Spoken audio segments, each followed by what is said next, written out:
Welcome to study current point. आज है 23 अक्टूबर 2020। 23 अक्टूबर से करेंट अफेयर के जितने भी इंपॉर्टेंट क्वेश्चन बन सकते हैं सारे इस वीडियो में डिस्कस करेंगे और हर क्वेश्चन से रिलेटेड इंपॉर्टेंट फैक्ट भी आपको बताऊंगा, तो आप पूरा वीडियो ध्यान से देखें। इससे पहले हमारे चैनल पर नए हैं तो सब्सक्राइब करके बेल के आइकन को दबा दें, जिससे कि पल पल की अपडेट आपको मिलती रहे। तो चलिए शुरू करते हैं।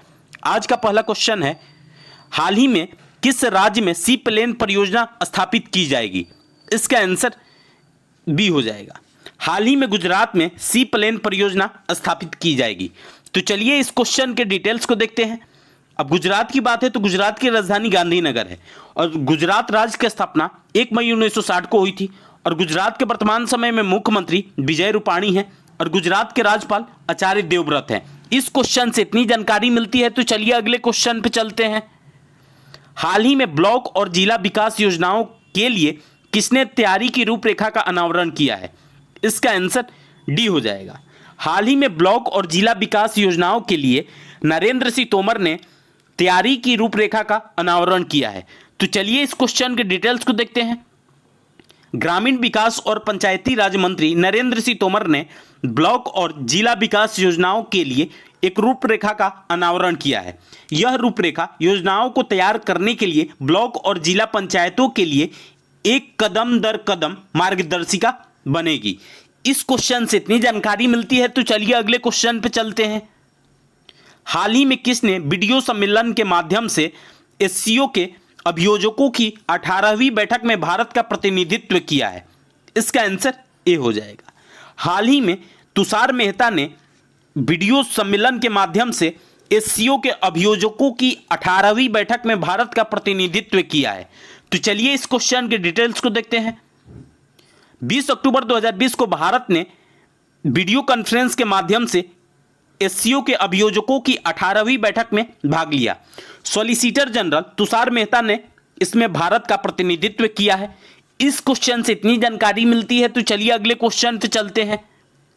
हाल ही में एक आत्मनिर्भर भारत प्रशिक्षण केंद्र किस राज्य में शुरू किया गया है? इसका आंसर सी हो जाएगा। हाल ही में एक आत्मनिर्भर भारत प्रशिक्षण केंद्र मध्य प्रदेश में शुरू किया गया है। तो चलिए इस क्वेश्चन के डिटेल्स को देखते हैं। अब मध्य प्रदेश की बात है तो मध्य प्रदेश की राजधानी भोपाल है और मध्य प्रदेश राज्य की स्थापना 1 नवंबर 1956 को हुई थी और मध्य प्रदेश के वर्तमान समय में मुख्यमंत्री शिवराज सिंह चौहान है और मध्य प्रदेश के राज्यपाल आनंदीबेन पटेल हैं और मध्य प्रदेश में लोकसभा सीटों की संख्या 29 है और राज्यसभा सीटों की संख्या 11 है। इस क्वेश्चन से इतनी जानकारी मिलती है। तो चलिए अगले क्वेश्चन पे चलते हैं। हाल ही में निम्न में से कौन सा राज्य मास्क की कीमतों को सीमित करने वाला देश का पहला राज्य बन गया है? इसका आंसर डी हो जाएगा। हाल ही में महाराष्ट्र राज्य मास्क की कीमतों को सीमित करने वाला देश का पहला राज्य बन गया है। तो चलिए इस क्वेश्चन के डिटेल्स को देखते हैं। अब बात महाराष्ट्र की है तो महाराष्ट्र की राजधानी मुंबई है और महाराष्ट्र राज्य की स्थापना 1 मई 1960 को हुई थी और महाराष्ट्र के वर्तमान समय में मुख्यमंत्री उद्धव ठाकरे हैं और महाराष्ट्र के राज्यपाल भगत सिंह कोश्यारी हैं और महाराष्ट्र में लोकसभा सीटों की संख्या 48 है और राज्यसभा सीटों की संख्या 19 है। इस क्वेश्चन से इतनी जानकारी मिलती है। तो चलिए अगले क्वेश्चन पे चलते हैं। हाल ही में किस राज्य सरकार ने प्रदूषण को लेकर रेड लाइट ऑन गाड़ी ऑफ अभियान शुरू किया है? इसका आंसर बी हो जाएगा। हाल ही में दिल्ली सरकार ने प्रदूषण को लेकर रेड लाइट ऑन गाड़ी ऑफ अभियान शुरू किया है। तो चलिए इस क्वेश्चन के डिटेल्स को देखते हैं। दिल्ली सरकार ने दिल्ली में बढ़ते प्रदूषण पर लगाम लगाने के लिए रेड लाइट ऑन गाड़ी ऑफ अभियान शुरू किया है। इस अभियान के तहत रेड लाइट होने पर वाहन चालक को इंजन बंद कर देगा।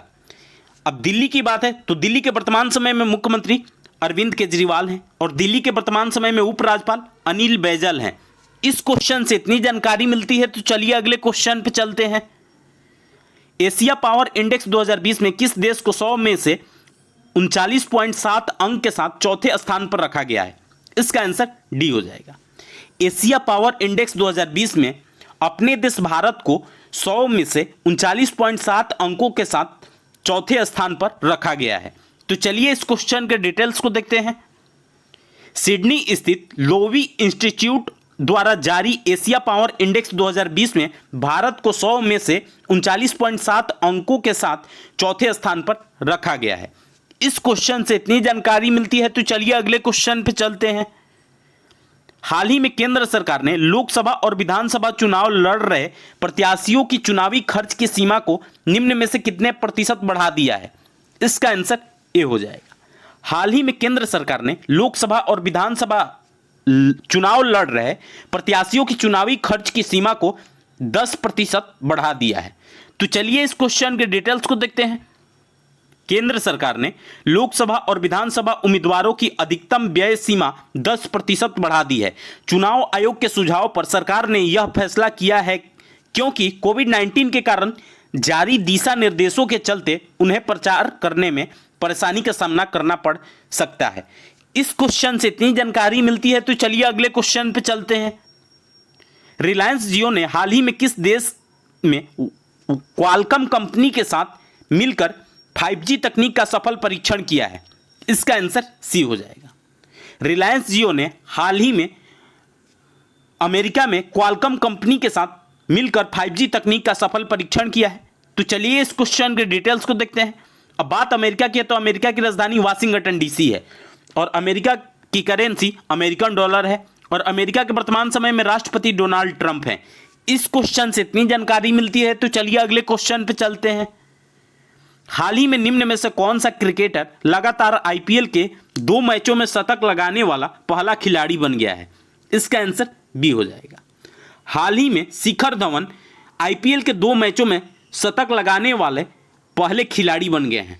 तो चलिए इस क्वेश्चन के डिटेल्स को देखते हैं। शिखर धवन आईपीएल इतिहास में पहले खिलाड़ी बन गए हैं जिन्होंने लगातार 2 मैचों में 2 शतक लगाए हैं। इस क्वेश्चन से इतनी जानकारी मिलती है, तो चलिए अगले क्वेश्चन पे चलते हैं। हाल ही में पुलिस स्मृति दिवस निम्न में से किस दिन को मनाया गया है? इसका आंसर ए हो जाएगा। हाल ही में पुलिस स्मृति दिवस 21 अक्टूबर को मनाया गया है। तो चलिए इस क्वेश्चन के डिटेल्स को देखते हैं। पुलिस स्मृति दिवस प्रत्येक वर्ष 21 अक्टूबर को मनाया जाता है। इस अवसर पर देश के लिए अपने जीवन की कुर्बानी देने वाले पुलिस कर्मियों को याद किया जाता है। इस क्वेश्चन से इतनी जानकारी मिलती है, तो चलिए अगले क्वेश्चन पर चलते हैं। हाल ही में वर्ल्ड बैंक ने गरीब देशों को कोरोना वायरस से निपटने हेतु कितने रुपए देने की घोषणा की है? इसका आंसर डी हो जाएगा। हाल ही में वर्ल्ड बैंक ने गरीब देशों को कोरोना वायरस से निपटने हेतु $25 बिलियन रुपए देने की घोषणा की है। तो चलिए इस क्वेश्चन के डिटेल्स को देखते हैं। अब वर्ल्ड बैंक की बात है, तो इसकी स्थापना जुलाई 1944 में हुई थी और वर्ल्ड बैंक का मुख्यालय वाशिंगटन डीसी में स्थित है और वर्ल्ड बैंक के वर्तमान समय में अध्यक्ष हैं डेविड मालपास। इस क्वेश्चन से इतनी जानकारी मिलती है, तो आज के लिए बस इतना ही। अगर आपको यह वीडियो यूजफुल लगा है तो इस वीडियो को ज़्यादा से ज़्यादा लाइक करें। यदि आप हमारे चैनल पर नए हैं तो सब्सक्राइब करके बेल के आइकन को दबा दें, जिससे कि पल पल की अपडेट आपको मिलती रहे। और आपके पास जितने भी स्टडी रिलेटेड व्हाट्सएप या फेसबुक ग्रुप है उसमें इसको शेयर करें।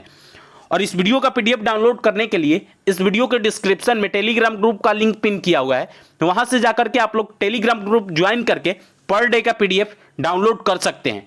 तो चलिए आज के लिए बस इतना ही। Thanks for watching.